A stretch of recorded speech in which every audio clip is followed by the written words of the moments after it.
Tonight, we drift back to a time before written memory, before human history truly begins, guided only by the oldest words ever pressed into clay. And if that sounds impossibly ancient, that's because it is, because we are traveling to a moment that even the Sumerians themselves considered unimaginably old, a moment they could only describe through poetry and prayer, through hymns sung in temples that have long since crumbled into the very earth that once held them sacred. And we begin here, in the darkness before anything was named, in the silence before any god spoke, in that formless expanse that existed before the universe troubled itself with the inconvenience of existing at all. And you should know that this journey is not going to be straightforward, because nothing about ancient Sumer is straightforward, because these people wrote on clay and clay breaks, clay gets buried, clay gets lost for 4,000 years, and then some farmer in southern Iraq stumbles upon it, while looking for a place to dig a well. And suddenly we have another fragment of a story that might connect to 12 other fragments we found in a completely different city, or it might not connect to anything at all, and we just have to accept that ancient history is essentially a puzzle where 90% of the pieces are missing, and the remaining 10% are written in a language that died 2,000 years ago. So if you were hoping for certainty tonight, you probably won't survive this, but if you are comfortable with ambiguity, with mystery, with the gentle acceptance that some questions have no answers, and perhaps never will, then you are exactly where you need to be. And speaking of being where you need to be, so before you get comfortable, take a moment to like the video and subscribe, but only if you genuinely enjoy what I do here, because I would rather have a small audience of people who actually care than a large audience of people who clicked a button once and never thought about it again. And while you are doing that, feel free to drop a comment telling me where you are listening from and what time it is there, because I find it genuinely fascinating to imagine this story being heard simultaneously in Melbourne and Manitoba, in Tokyo and Tucson, in places I have never been and probably never will visit, but where someone right now is settling into bed and preparing to let these ancient words carry them into sleep. And with that said, now, dim the lights, maybe turn on a fan for that soft background hum, and let's ease into tonight's journey together, because we have a long way to travel, and the path is older than you can possibly imagine. And I mean that quite literally, because the Sumerians themselves, writing around 2500 BCE, considered the events we are discussing tonight to be impossibly ancient, even by their standards, which means we are dealing with stories that were already old when the pyramids of Giza were new, stories that were being told around fires and in temples when woolly mammoths still walked the earth in isolated pockets, stories that represent humanity's very first attempt to answer the questions that still keep philosophers awake at night. Questions like, why does anything exist at all, and where did we come from, and what is the point of all this suffering, and why does my back hurt when I have done absolutely nothing to deserve it? And speaking of doing absolutely nothing, let us talk about the primordial void, because that is essentially what we are dealing with at the beginning of Sumerian cosmology, a state of absolute nothingness that somehow contained within it the potential for everything. And if that sounds like a contradiction, congratulations. You have just discovered why creation myths are so endlessly fascinating, because they all have to grapple with the same impossible problem, the problem of getting something from nothing, and the Sumerian solved this problem, or at least attempted to solve it, through the concept of Namu, the primordial sea, the cosmic water that existed before existence itself. And here we encounter our first mainstream historical fact of the evening, which is that Namu appears in the oldest Sumerian texts as the mother of all things, predating even the great gods like Enlil and Enki, making her essentially the grandmother of the entire Sumerian pantheon. And this is documented in texts that scholars have been studying since the 19th century, texts that were translated and retranslated and argued about in academic journals, with titles so dry they could cure insomnia better than I ever could. And speaking of scholarly debates, there is considerable disagreement about whether Namu was always considered the supreme primordial force, or whether she was elevated to that position later as theological ideas evolved, with some researchers arguing that the earliest Sumerian religion was actually polytheistic from the start with no clear hierarchy, while others suggest there was an original monotheistic or henotheistic phase that was later obscured. And honestly, the evidence is so fragmentary that both positions can be argued convincingly, which is either frustrating or liberating depending on your temperament. And personally, I find it liberating because it means we get to imagine multiple possibilities rather than being constrained by a single definitive answer. And now for our quirky fringe interpretation of the evening, which is that some alternative historians have suggested that the Sumerian descriptions of the primordial waters might be describing actual memories of a great flood, or catastrophic sea level rise preserved through oral tradition for thousands of years before being written down, and while this is not taken seriously by mainstream academia, it is at least a more interesting theory than some of the truly wild claims you encounter when you start researching ancient Sumer on the internet at 2 in the morning, which I do not recommend unless you want to learn about reptilian shapeshifters building ziggurats with anti-gravity technology, which, for the record, is not what we are discussing tonight. We are keeping things relatively grounded, or as grounded as you can be when discussing the cosmic ocean from which all reality emerged. And I should mention that the primordial void in Sumerian thought was not empty in the way we might imagine emptiness. It was not a vacuum or an absence. It was more like a potentiality, a pregnant darkness waiting to give birth to everything, which is actually quite a beautiful concept if you think about it. The idea that nothingness itself was somehow creative, that the void was not the opposite of existence, but rather its source. And this brings us to a question that the Sumerians never directly answered, but which hovers over all their creation texts, like an anxious parent at a school play, which is the question of what came before Namu, what existed before the primordial sea, and the answer is simply that they do not tell us, either because they did not know, or because they considered the question unanswerable, or possibly because the clay tablet that contained that particular explanation got used as a doorstop in some ancient building and wore away to nothing over the millennia, which honestly seems like exactly the kind of cosmic joke the universe would play, the answer to the ultimate question of existence lost because some Sumerian merchant needed to prop open his storage room. And this is as good a time as any to mention that studying ancient Sumer requires a very particular kind of patience, the patience of knowing that you will never have the complete picture, that you are essentially trying to reconstruct a symphony from a few scattered bars of music and some torn program notes, and yet people have been doing exactly that for over a century and a half now,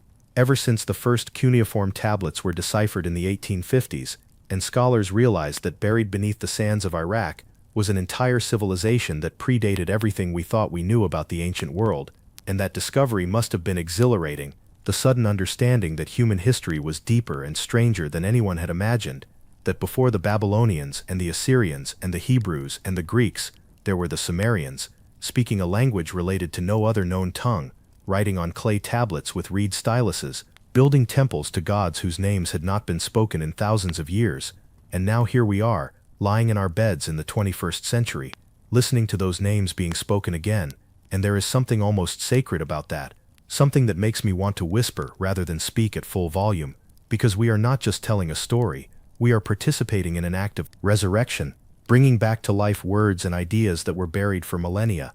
And if that sounds overly dramatic, well, it is bedtime. Everything sounds more dramatic at bedtime. That is simply the nature of the hour. We left off floating in the primordial waters of Namu, the cosmic sea that existed before existence itself, and now we must witness the first great act of creation, the separation of heaven from earth, the moment when the universe stopped being a formless potential and started being an actual place with actual locations you could theoretically visit if you had a sufficiently advanced spaceship and absolutely no regard for the laws of physics. And this separation is described in various Sumerian texts with varying levels of detail, because remember what I said about fragments, we are always dealing with fragments, pieces of stories that hint at larger narratives we may never fully recover, but the general outline is clear enough. At some point the primordial waters gave birth to An, the sky, and Ki, the earth, and these two were originally joined together in an embrace so tight that nothing could exist between them. There was no space for air or light or life, just the sky, pressed against the earth, in what we might call an extremely committed relationship, too committed really, the kind of commitment that suffocates rather than nurtures. And this is where we encounter one of the most important figures in Sumerian mythology, Enlil, the god of air and wind and breath, who according to some texts was responsible for separating his parents An and Ki, pushing the sky up and away from the earth, and creating in the process the atmosphere, the space in which everything else could eventually happen. And this is our mainstream historical fact for this section. Enlil was consistently worshipped as one of the supreme gods of the Sumerian pantheon, with his chief temple located in the city of Nippur, and his role as the separator of heaven and earth is attested in multiple independent texts, making it one of the best documented aspects of Sumerian cosmology, and scholars have spent considerable time analyzing the theological implications of this narrative, noting that it positions Enlil as a kind of liberator figure, freeing the universe from the suffocating embrace of the primordial parents, which is either a profound meditation on the necessity of separation and individuation for growth to occur, or it is a simple explanation for why the sky is up there and the ground is down here. And honestly, it is probably both, because good myths tend to operate on multiple levels simultaneously.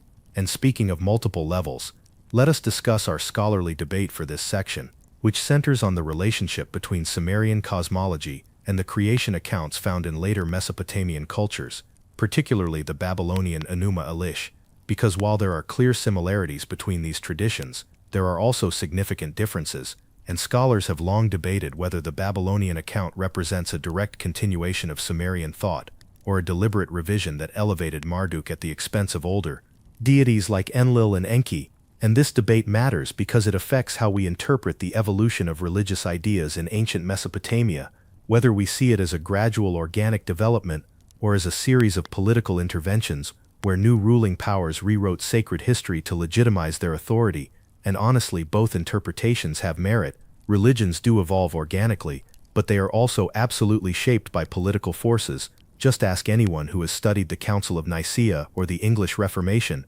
And now for our fringe interpretation, which is that some alternative researchers have suggested the separation of heaven and earth in Sumerian mythology might be describing an actual astronomical event, perhaps a planetary catastrophe, or a close passage of another celestial body that ancient peoples witnessed and later mythologized. And while this is not supported by mainstream science, it does raise interesting questions about how ancient peoples would have conceptualized truly unprecedented cosmic events, whether they would have had the vocabulary to describe them literally, or whether they would have been forced to resort to metaphor and myth. And I think the answer is probably the latter, because humans are storytelling creatures, and when we encounter something we cannot explain, we do not simply throw up our hands and say, well, that was inexplicable. We weave narratives around it. We create meaning, even where meaning may not exist, and perhaps that is what all mythology ultimately is: the human mind's refusal to accept meaninglessness, our insistence on finding pattern and purpose in a universe that may have neither. But that is getting philosophical, and this is supposed to be relaxing. So let us return to the texture of the story, to the sensory details that make ancient Sumer feel real, rather than abstract. Imagine for a moment the Temple of Enlil at Nippur. Imagine the heat of the Mesopotamian sun beating down on mud brick walls. Imagine the smell of incense rising from bronze censers. Imagine the sound of priests chanting hymns that had been passed down for generations, hymns praising Enlil the great mountain, Enlil the father of the gods, Enlil whose word is inviolable. And imagine too the ordinary people who came to these temples, farmers and merchants and craftsmen, seeking blessings for their crops and their businesses and their families, people who lived and died and loved and suffered, just as we do today, separated from us by an abyss of time, but connected by our shared humanity. And there is something deeply comforting about that connection, the knowledge that 4,000 years ago someone stood in a temple and prayed for exactly the same things you might pray for today: health and prosperity and love and meaning. And the gods they prayed to may be forgotten now, but the prayers themselves are eternal, the same hopes expressed in different words across all of human history. And this brings us to another important aspect of pre-Anunnaki Sumerian cosmology, the concept of the me, those divine decrees or powers that governed all aspects of civilization and culture. And the me are fascinating because they suggest that the Sumerians believed the universe was ordered not by arbitrary divine whim, but by something like cosmic law, fundamental principles that even the gods had to respect. And this is actually a quite sophisticated theological concept, the idea that there is something above and beyond the gods themselves that structures reality.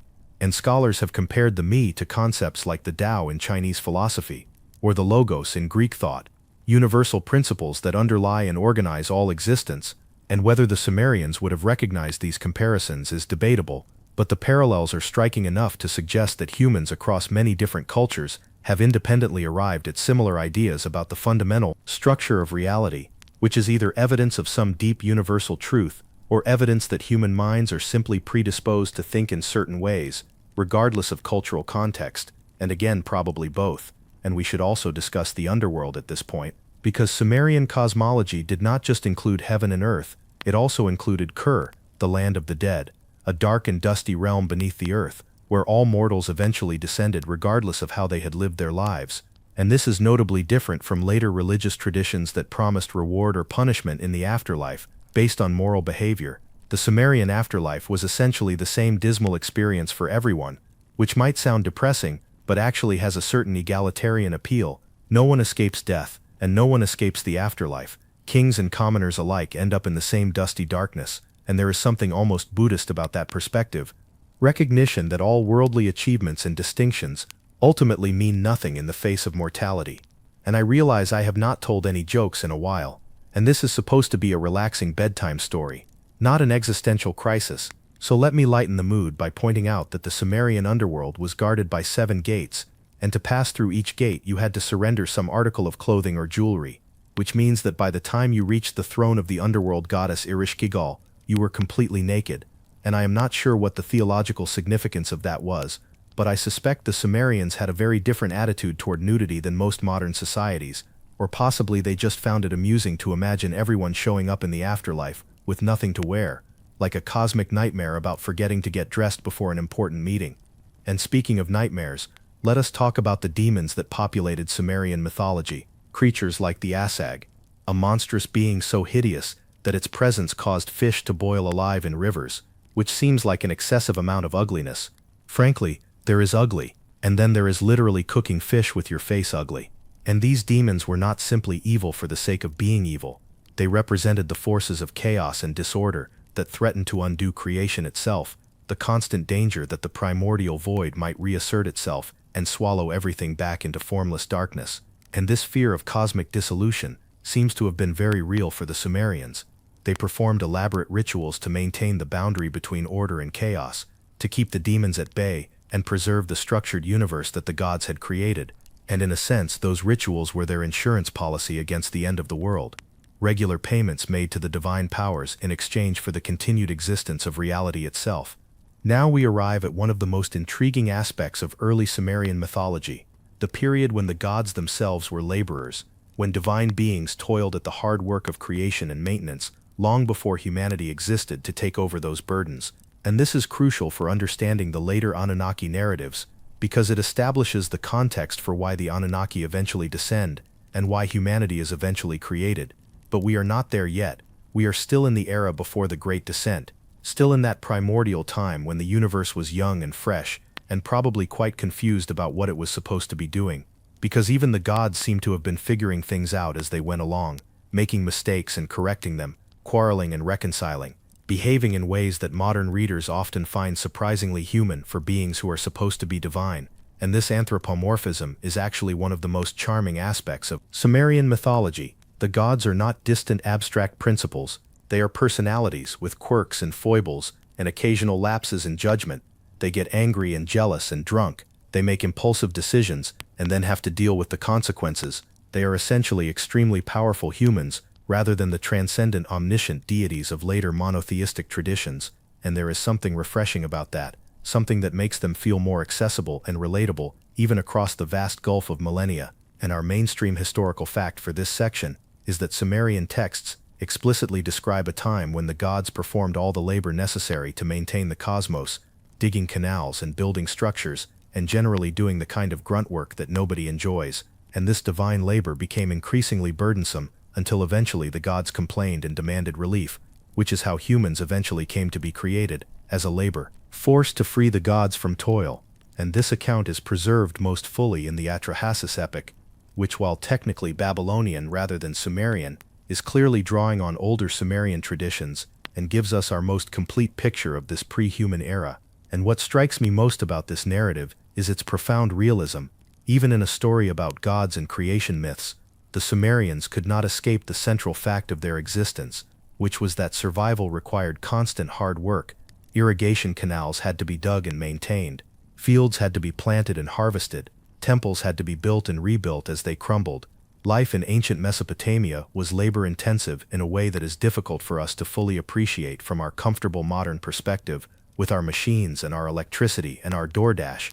And this understanding of labor as fundamental to existence pervaded their entire worldview. Even their gods had to work. Even the cosmos required maintenance. Nothing was free. Everything had a cost. And in a strange way that is kind of comforting. The idea that struggle is not a bug but a feature, not a punishment but simply the nature of existence itself.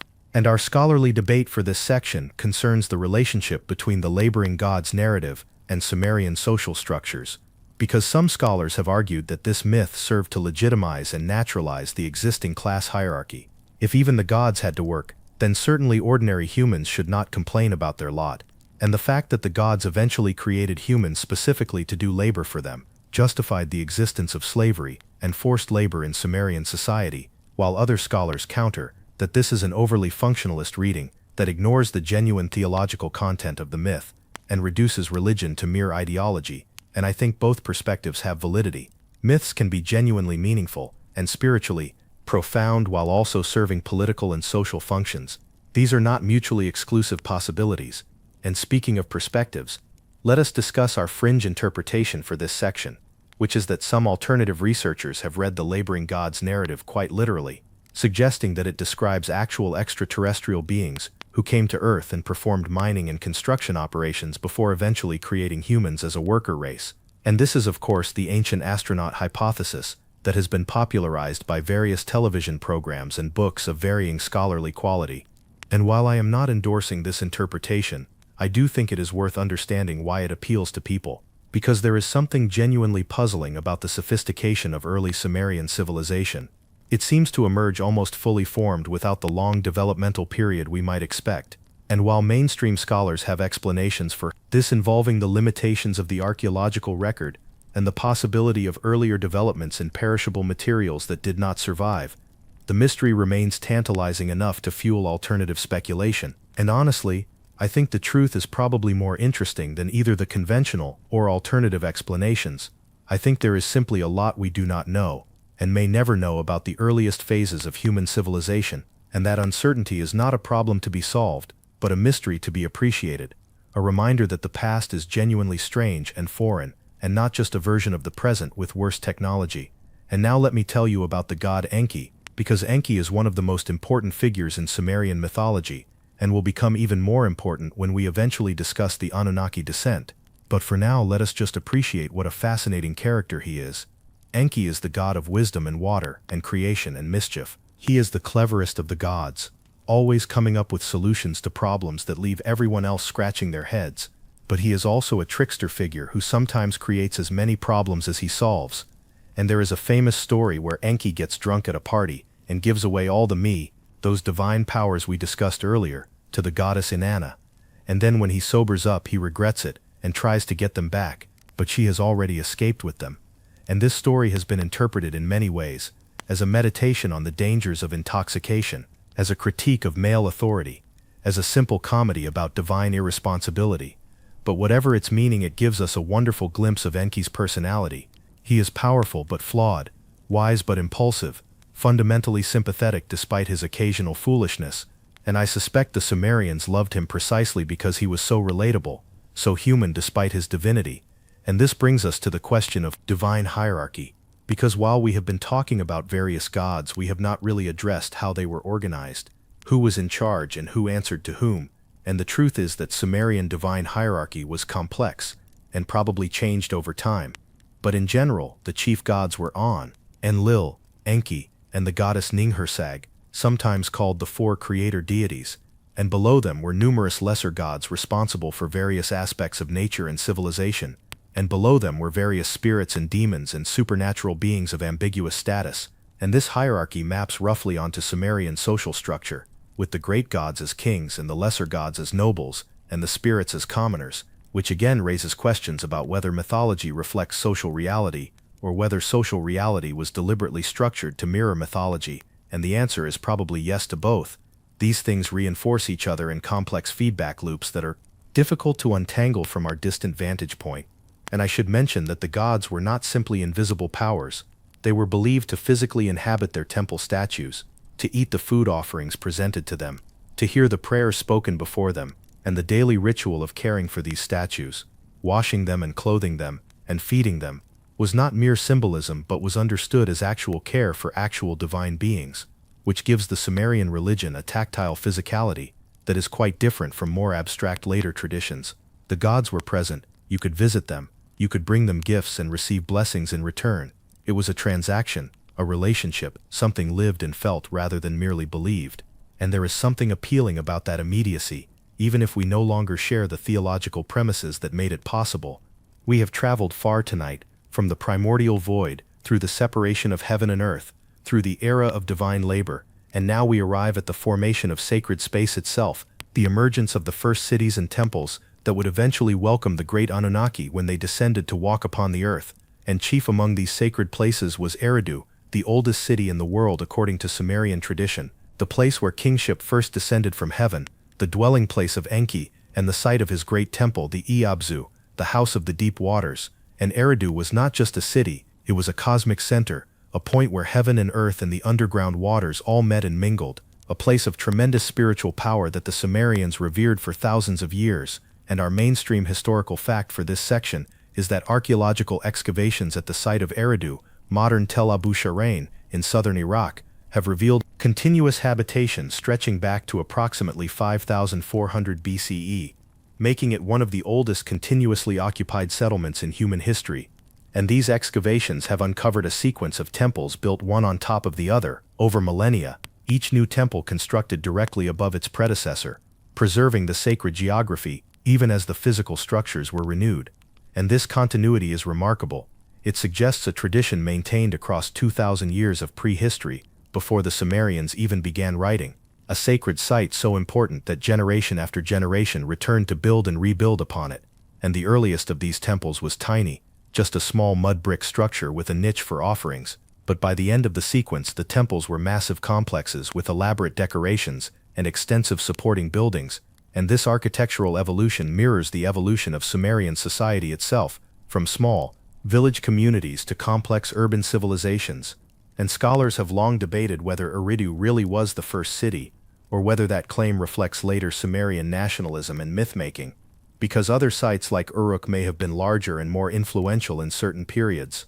And the Sumerian king list, which records kingship descending first to Eridu, may itself be a late composition that reflects the political interests of the period in which it was written, rather than actual historical memory. And this is our scholarly debate for this section. The tension between taking ancient texts at face value and approaching them critically as products of particular times and places with particular agendas. And honestly, good scholarship requires both approaches. We have to take the text seriously, while also questioning them, believing and doubting simultaneously, which is actually quite a good approach to life in general if you think about it. And our fringe interpretation for this section relates to the Iabzu temple and its association with underground waters, because some alternative researchers have suggested that the Sumerians possessed advanced knowledge of underground aquifers and hydrology that they encoded in their mythology, possibly inherited from an earlier advanced civilization. And while there is no real evidence for this, the Sumerians did have genuinely impressive hydraulic engineering skills. Their irrigation systems were marvels of ancient technology that transformed swampy marshland into productive agriculture. So the idea that they would encode this knowledge in sacred terms is not entirely implausible, even if the more extravagant claims about lost civilizations and inherited wisdom remain firmly in the realm of speculation. And speaking of speculation, let me share something that I find genuinely mysterious about early Sumerian civilization, which is the question of where the Sumerian language came from, because Sumerian is a language isolate, meaning it is not demonstrably related to any other known language living or dead. It stands alone, an orphan tongue without siblings or parents or cousins. And this is extremely unusual because most languages can be grouped into families with clear relationships. Indo-European languages like English and Hindi and Russian and Greek all share a common ancestor. Semitic languages like Arabic and Hebrew and Akkadian are demonstrably related. But Sumerian has no known relatives, which suggests either that all its linguistic relatives died out completely, leaving no trace, or that Sumerian represents an extremely ancient linguistic tradition, predating the formation of the major language families we know today. And either possibility is fascinating.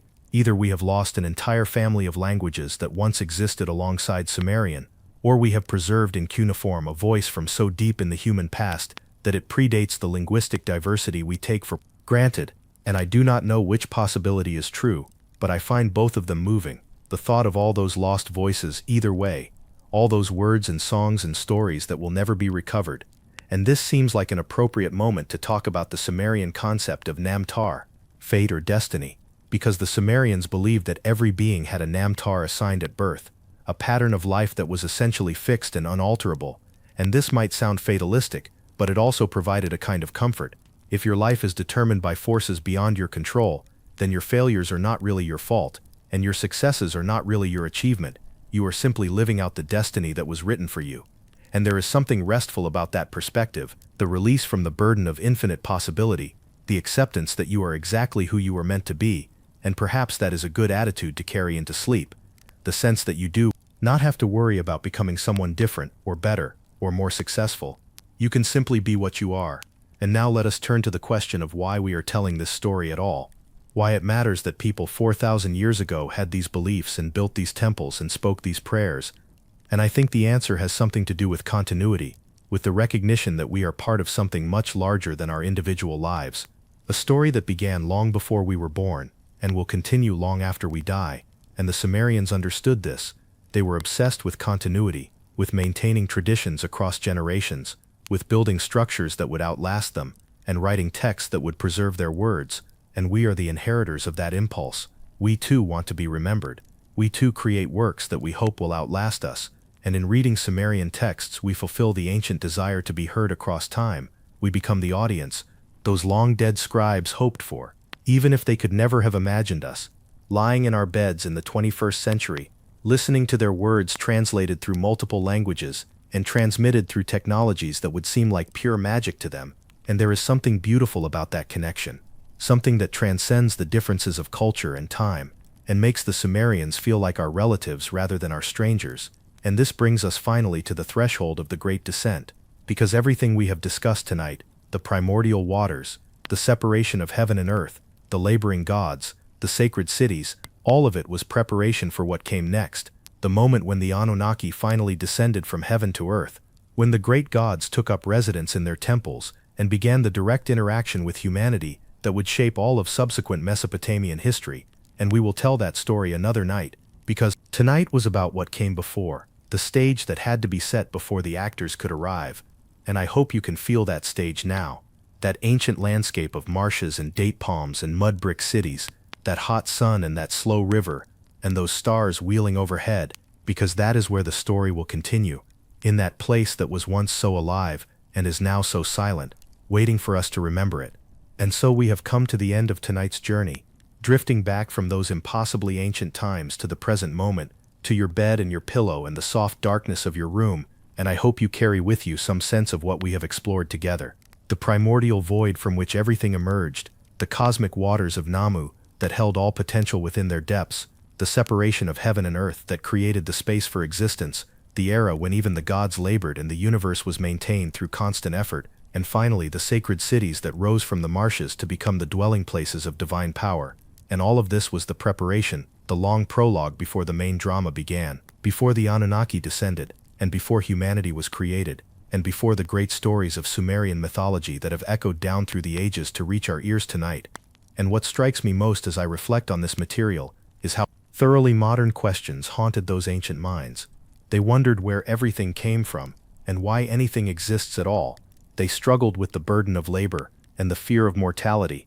They sought meaning and purpose in a universe that often seemed chaotic and cruel, and they answered those questions with stories of extraordinary beauty and complexity, stories that we are still telling and retelling 4,000 years later, which suggests that the questions themselves are eternal, part of what it means to be human, and perhaps that is the real gift of studying ancient civilizations, not the specific answers they provide but the company they offer, the knowledge that we are not alone in our wondering, that countless generations before us have gazed at the stars and asked the same questions and found their own ways of making peace with the mystery.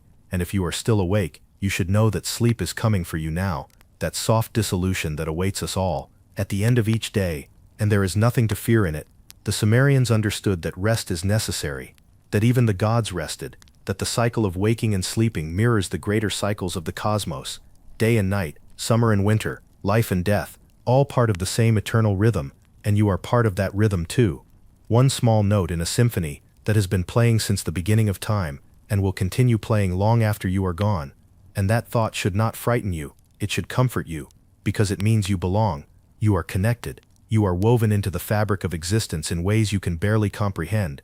And now let your eyes close and let your breathing slow, and let your thoughts drift like boats on the primordial waters, and know that tomorrow you will wake renewed, and the story will continue, because there is always more story, always another chapter waiting to be told. And if you enjoyed tonight's journey, I hope you will subscribe and return for future episodes, because I have so much more to share with you, so many more ancient voices waiting to be heard.